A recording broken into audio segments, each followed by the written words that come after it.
Good afternoon mga kapatid. Ito, after ng mission sa San Fernando, La Union, at nabigay na natin yung love donation kay Michelle, yung kapatid ni Cap Pres Bernard ng Palayan. Ayan, nandito na kami sa dagat.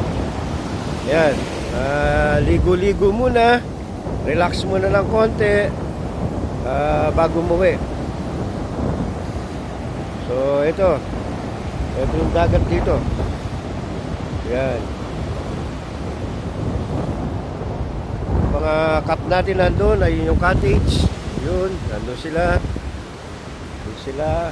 Ako, eto, dito sa dagat. At tatanong ko yung yung mga alon dito. Yan. Lawak ng dagat. Grabe, oh.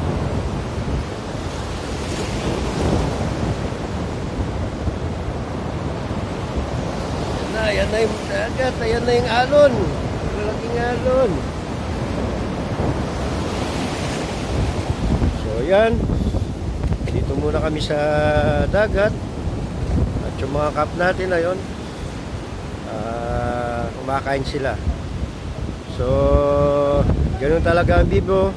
After mission, may konting kasiyahan at eto, nag-enjoy na naman sila. Ayan si Fabio, ayan, tapos na naligo. Ayan, so mamaya na lang naman mga kapatid.